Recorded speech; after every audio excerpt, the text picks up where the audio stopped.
የማቴዎስ ወንጌል ምዕራፍ 4። ከዚያ ወዲያ ኢየሱስ ከዲያብሎስ ይፈተን ዘንድ መንፈስ ወደ ምድረ በዳ ወሰደው።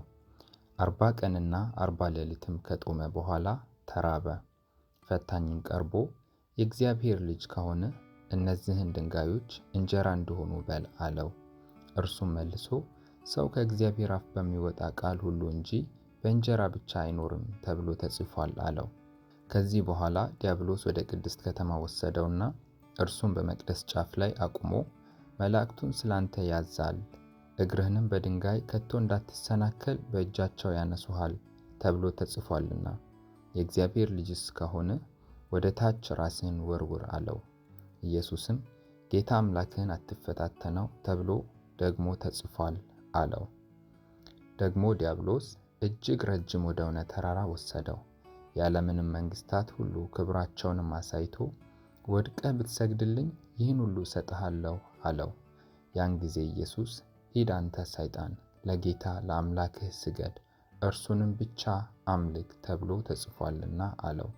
ያን ጊዜ ዲያብሎስ ተወው፣ እነሆም መላእክት ቀርበው ያገለግሉት ነበር። ኢየሱስም ዮሐንስ አልፎ እንደተሰጠ በሰማ ጊዜ ወደ ገሊላ ፈቀቅ ብሎ ሄደ። ናዝሬትንም ትቶ በዛብሎንና በንፍታሌም አገር በባህር አጠገብ ወዳለችው ወደ ቅፍርናሆም መጥቶ ኖረ። በነቢዩ ኢሳይያስ የዛብሎን ምድርና የንፍታሌም ምድር፣ የባህር መንገድ፣ በዮርዳኖስ ማዶ የአሕዛብ ገሊላ፣ በጨለማ የተቀመጠው ሕዝብ ታላቅ ብርሃን አየ፣ በሞት አገርና ጥላ ለተቀመጡትም ብርሃን ወጣላቸው የተባለው ይፈጸም ዘንድ ይህ ሆነ።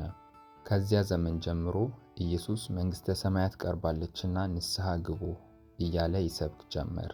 በገሊላ ባህር አጠገብ ሲመላለስም ሁለት ወንድማማች ጴጥሮስ የሚሉትን ስምዖንን ወንድሙንም እንድርያስን መረባቸውን ወደ ባህር ሲጥሉ አየ።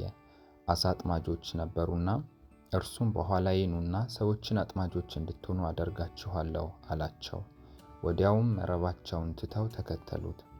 ከዚያም እልፍ ብሎ ሌሎችን ሁለት ወንድማማች የዘብዴዎስን ልጅ ያዕቆብን ወንድሙንም ዮሐንስን ከአባታቸው ከዘብዴዎስ ጋር በታንኳ መረባቸውን ሲያበጁ አየ። ጠራቸውም። እነርሱም ወዲያው ታንኳይቱንና አባታቸውን ትተው ተከተሉት። ኢየሱስም በምኵራቦቻቸው እያስተማረ የመንግሥትንም ወንጌል እየሰበከ በሕዝብም ያለውን ደዌና ሕመም ሁሉ እየፈወሰ በገሊላ ሁሉ ይዞር ነበር። ዝናውም ወደ ሶርያ ሁሉ ወጣ። በልዩ ልዩ ደዌና ስቃይም ተይዘው የታመሙትን ሁሉ፣ አጋንንትም ያደሩባቸውን፣ በጨረቃም የሚነሳባቸውን ሽባዎችንም ወደ እርሱ አመጡ፣ ፈወሳቸውም። ከገሊላም ከ10 ከተማም ከኢየሩሳሌምም ከይሁዳም ከዮርዳኖስም ማዶ ብዙ ሕዝብ ተከተሉት።